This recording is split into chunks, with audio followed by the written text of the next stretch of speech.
Every one நம்ம இன்றைக்கி பார்க்க போகிறது ஐஏஎஃப்ல ஃப்ரண்ட் லோட் வாஷிங் மிஷின்.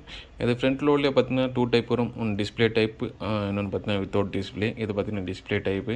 இது என்ன பிரச்சனை வந்திருக்கு பார்த்தீங்கன்னா, நம்ம ஆன் பண்ணோடனே ஜஸ்ட்டு டிஸ்பிளே பார்த்தீங்கன்னா பிளிங்க் ஆகினே இருக்குது. இது எதனால் ப்ராப்ளம் வரும் பார்த்தீங்கன்னா, வோல்டேஜ் ஃப்ளக்சுவேஷனால் வரும். அதனால் எஸ்எம்பிஎஸ் போர்டு தான் நம்ம இதை பார்க்கணும். ஏன்னா கண்ட்ரோல் போர்டு மோஸ்ட் இந்த ப்ராப்ளம் பார்த்தீங்கன்னா நல்லாயிருக்கும்.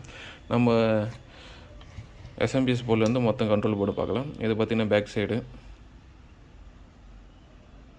சரி, ஃபைனலாக ரெடி பண்ணிட்டு நம்ம காமிக்க போகிறோம். ஃபஸ்ட்டு இது என்ன ப்ராப்ளம்னு நான் உங்களுக்கு காமிக்கிறேன். ஜஸ்ட்டு நாப் ரொட்டேட் பண்ணாவே பார்த்திங்கன்னா டிஸ்பிளே ஜஸ்ட்டு பிளிங்க் மட்டும்தான் வந்த போகுது. பட் ஃபுல் செக்மெண்ட் வரல நம்மளுக்கு.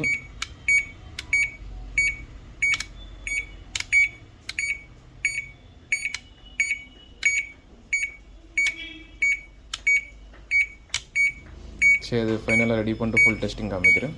ஃபைனலாக பார்த்தீங்கன்னா போர்டு ரெடி பண்ணியாச்சு. ரெடி பண்ணி பார்த்தீங்கன்னா டிஸ்பிளே லாஸ்ட் டைம் நம்ம பிளிங்கிங் ஆயிடுச்சு. இப்போ பார்த்தீங்கன்னா எந்த ஒரு பிளிங்கிங்கில் ஸ்டாண்டர்டாக எல்இடி எரியுது. ஓகேங்களா? இப்போ நான் பார்த்தீங்கன்னா ஸ்பின் மோடில் வச்சுருக்கேன். அதனால் வந்து ஸ்பின் மோடில் வந்து செக் பண்ண இருக்கேன். ஃபுல் டெஸ்டிங் கொடுத்துன்னு இருக்கேன் இந்த பிசிபி. அதுக்காக பார்த்தீங்கன்னா ட்ரெயின் மோட்டருக்கு பதில் இந்த ஒரு ஃபேன் மாதிரி கனெக்ட் பண்ணியிருக்கேன். மெயின் வாஷ் மோட்ரு பார்த்தீங்கன்னா லெஃப்ட் ரைட் எடுக்குது. அதாவது இப்போ பார்த்தீங்கன்னா ஸ்பின் மோடில் இருக்குது. அதே மாதிரி ஃபுல் டெஸ்டிங் கொடுக்க முன்னாடி டோர்ஸு, ஸ்பின் மோட்ரு, அதே மாதிரி இந்த சென்சாரு, ப்ரெஷர் சென்சாரு, இது பார்த்திங்கன்னா லைன் ஃபில்ட்ரு, இந்த மாதிரி ஃபுல் கனெக்ஷன் கொடுத்தா இருந்தால் மட்டும்தான் ஃபுல் நம்ம டெஸ்டிங் கொடுக்க முடியும். அப்போ பார்த்திங்கன்னா பக்காவாக ஸ்பின்னில் நம்ம ரன் பண்ண இருக்கும்.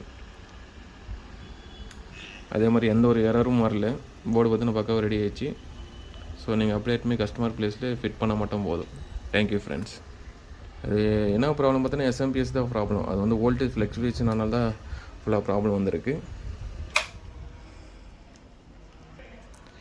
பார்த்திங்கன்னா இதுதான் நம்ம ரெடி பண்ண செக்ஷன். இது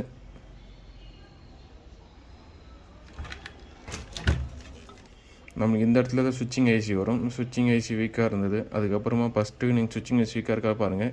அதுக்கப்புறமா இந்த மாதிரி ஒரு ஃபீஸிபிள் ரெசிஸ்டர் கொடுப்பாங்க 5 வாட்.